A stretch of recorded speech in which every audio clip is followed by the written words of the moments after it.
friends, welcome to my channel. I'm excited to share with you a really sweet new die set, Stitched Classic Pooh. And to accompany the die set, there is also a felt collection. This is the Classic Pooh felt collection and comes with 7 different colors, 2 sheets of these yellow tones, and then 1 of the rest. This is super sweet. I'm excited to share this project with you, and let's get started. When die cutting the felt, I like to use a piece of cardstock that has been folded in half, and you can see how well used this is. I lay this on top as a shim, and this really allows that die cutting to be super clean.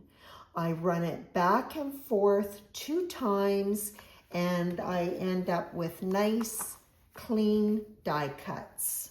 I have die cut and stitched 2 Pooh Bears. They're not finished, but this is the stage that they're at.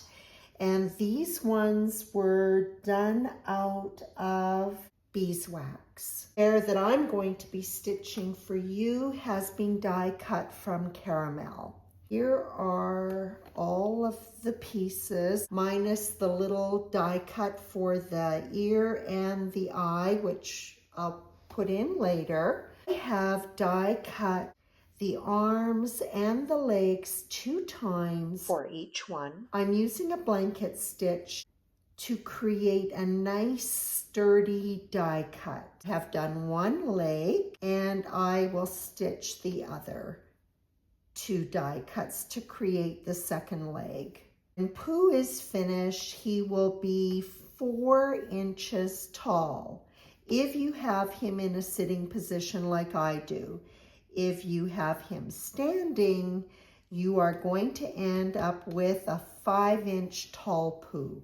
So I am working with embroidery floss that is similar in color to the felt. And because these die cuts do not have stitching holes, stitching will need to be done with a sharp needle. All of the stitching is done with 3 threads of the floss. So I just divide it in 2. And to do that, I just lightly pull and let it unwind. So these little guys go together super quickly. I am going to be making a Pooh tree. So everything that I make is going to be turned into an ornament. For the arms, I started my stitching right at the top of the arm.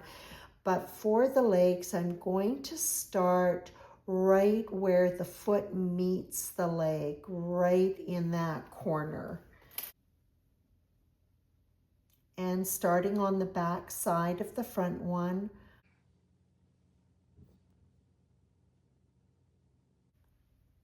and then I'll just come around to the other side and come up between the 2 legs.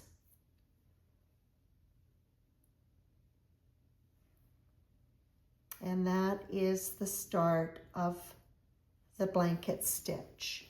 So what I like to do is hold my thread. I'm going to be working in this direction, so I like to hold my thread between these 2 fingers and then poke my needle in, and then automatically, because I've held on to that thread, it's going to create that line of embroidery floss that is going to go along the top of the 2 die cuts. This doesn't take really that long to stitch.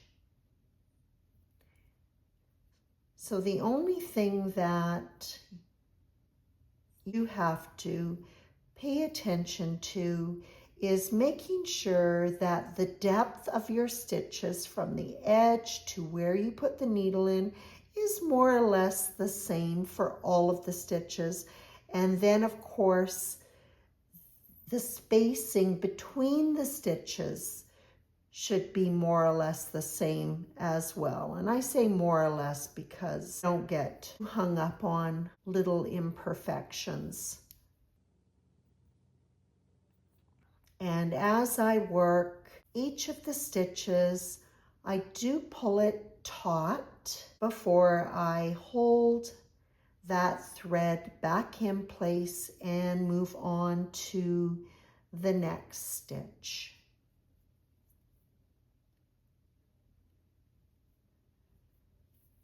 So for my little Pooh Christmas tree, I am going to be not only adorning it with 3 stuffed Pooh Bears, but I will also be adding in 3 ornament honey pots as well. And in addition to that, each of the Pooh Bears will be holding a honey pot. So I'll be making 6 honey pots altogether. It sounds like a lot, but they're pretty quick and easy to put together. And not a lot of stitching involved either. Now I am not a super experienced stitcher, so for those of you who are watching who do have lots of experience and you notice that I may be not doing things the same way that you are, you can certainly offer me some advice in the comments. It's always welcome. To finish it off, I'm going to just drop it in where the next stitch is at the top.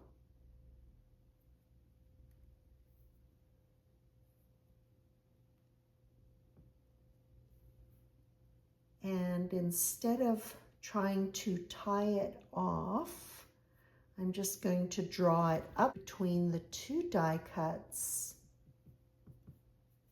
pull the thread through, and trim it. And there we go. Before the body is stitched together, I am going to be positioning and tacking on the legs and arms. I'll start with this one. The shape of the arm is elongated and has a bend near the end. That is the paw. I like to have the arm sitting so that it is just below the line of the neck. And all we're going to be doing is making a little X stitch. And I'm going to have it sit about there.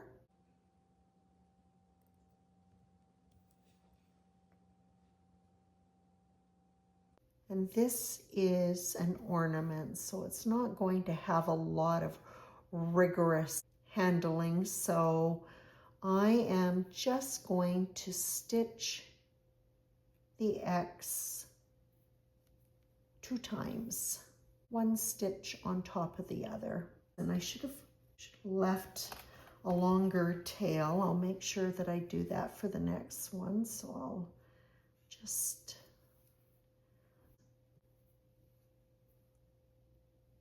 catching some of the felt as I pull the floss through. Okay. And for the little sitting bear, I'm going to position the legs so that the foot slightly extends beyond that nice round belly.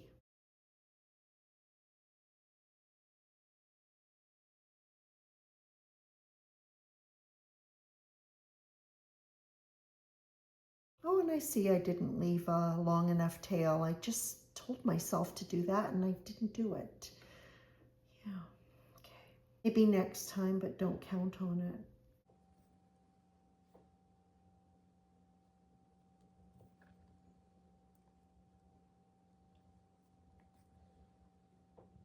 It's like that. His little arm and leg is attached. Of course, we have to do the other side. So I'm going to lay this top die cut on top of this one, and then I will go ahead and line up the arm. Looks good.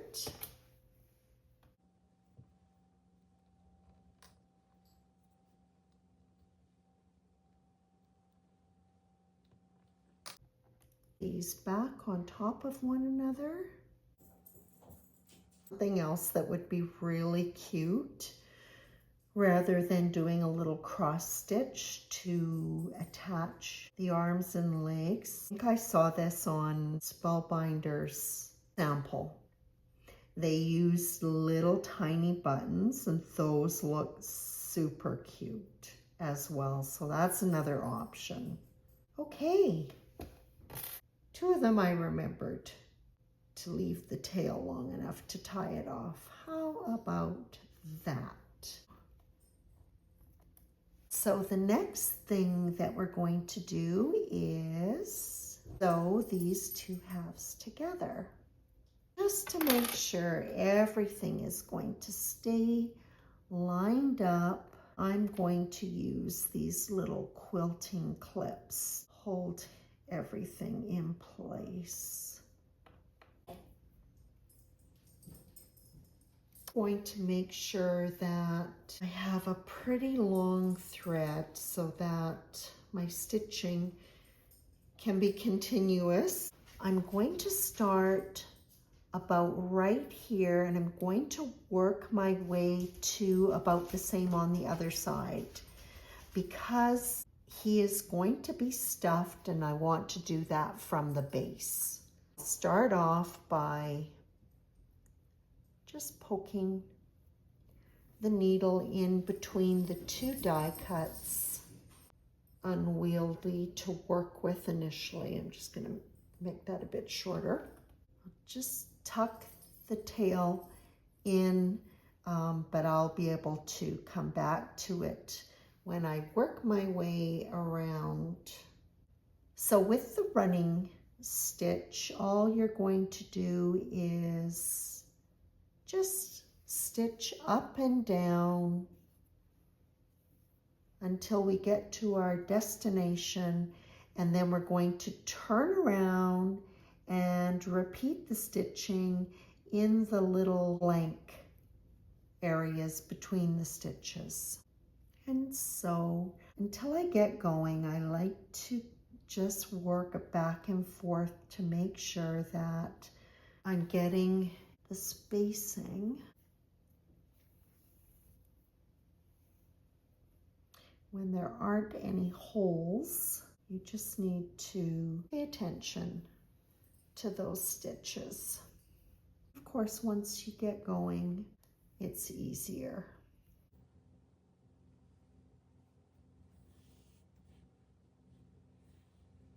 And of course, the quilting clips are handy to ensure that the die cuts are aligned. A little bit cumbersome because sometimes the thread gets caught.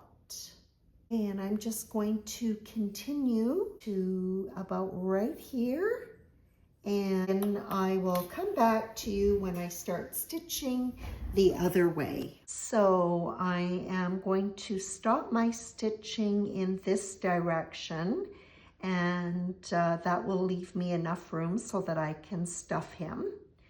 And now I will go back in the other direction and just fill in between those stitches.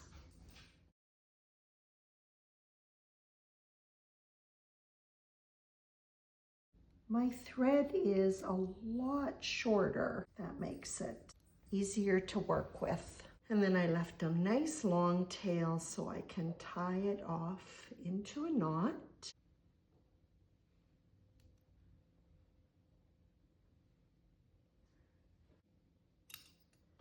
Polyester can be compacted, so I like to pull it apart. You can use anything really to poke it down.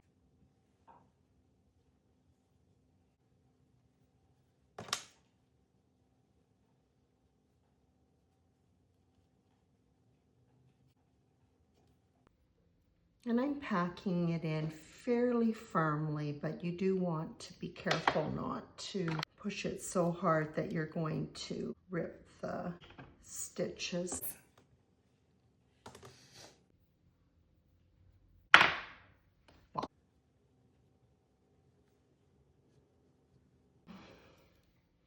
And I've got a little pucker right there at his neck. There we go.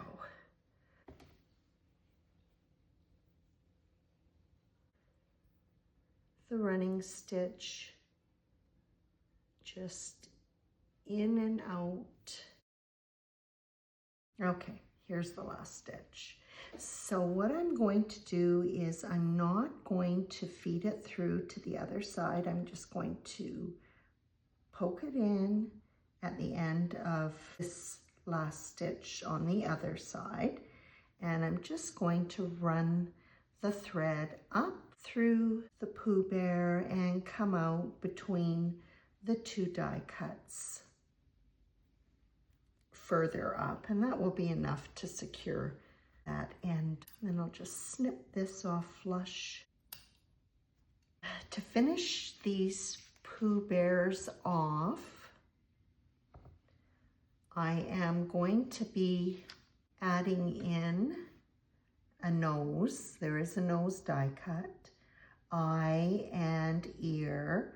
And for the eye and the ear, I am going to take the head of the Pooh die and cut some pink felt and black felt, the hanger.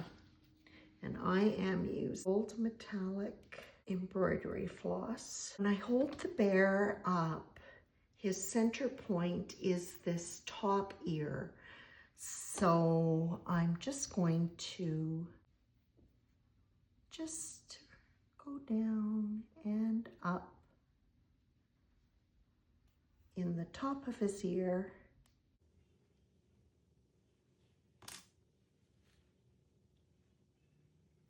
Try to get them more or less the same length. I always say more or less because you know how it goes. So I'm not going to pull it tight just yet. We'll just see. That's pretty good. Pull it down a bit. There. And then we'll just give those a trim. On to the honey pot. Before stitching the two pots together, I first sewed on the label, which consisted of a black plain die cut and then a white one with the lettering using a running stitch just along the top and the bottom. After the labeling is in place, then the two pots are stitched together, again using the basket stitch.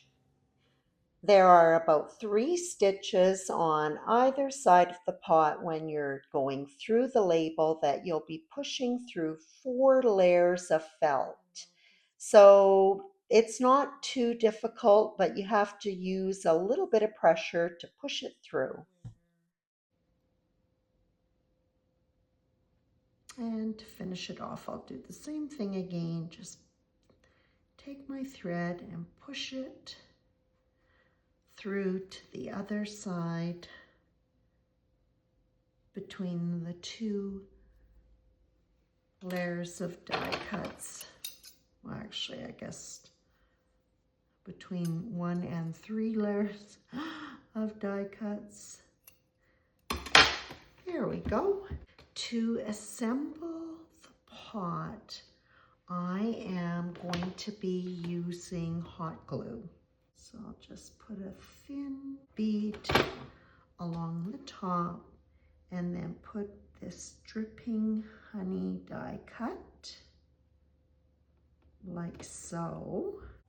And I'll add some edging along the bottom of the lid with 1/4 inch ribbon. Just flip my die cut over and trim that off.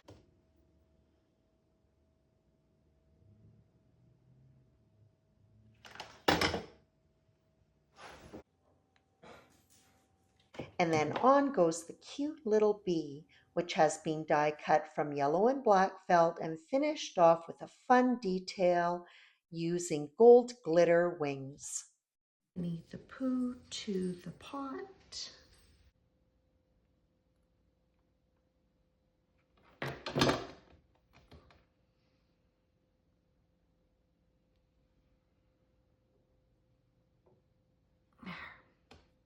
And for a fun touch on the Pooh tree, I die cut the honey pots out of different colors. There's 5 more of them, and 3 of them are standalone ornaments. And there we go. So I thought I would show you a couple of other things that I'm doing for the decorations. I purchased this pom-pom garland from Amazon for another project. And of course, there's way more pom-poms than I required for the project, but it was cheap and cute. So what I have done, I'll just set Winnie the Pooh aside. It's easy to remove these pom-poms.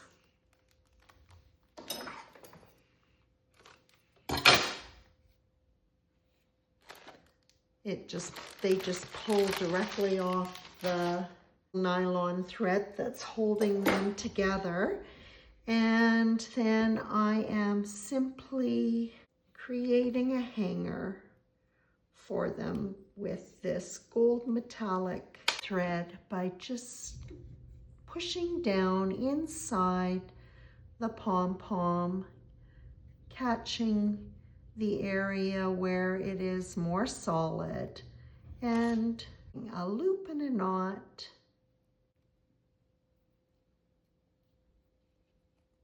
Pull it tight and then trim ends off. So that'll be a really cute addition to the Winnie the Pooh decorations. Other thing that I'm going to do is create a tree topper.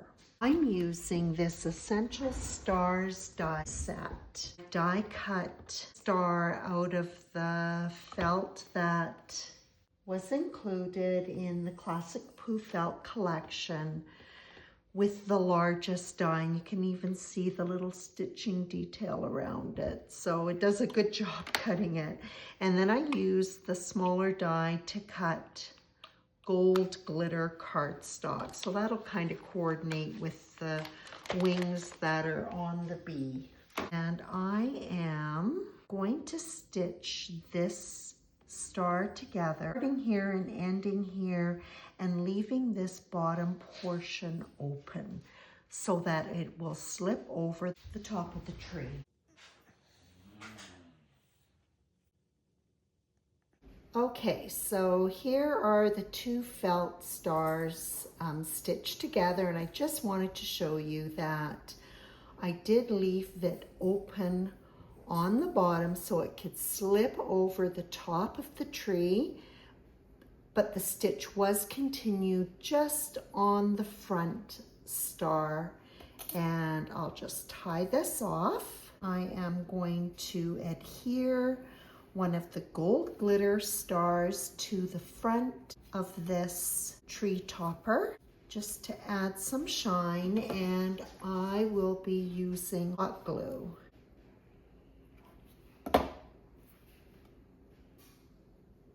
And then I'll just center this right in the middle. And there we go. There's our DIY tree topper made with this cute set by Spellbinders Essential Stars. And here's my cute little Pooh Christmas tree featuring Spellbinders stitched Classic Pooh along with the Merino wool felt Classic Pooh collection. I hope you enjoyed this project, and as always, I appreciate your visit.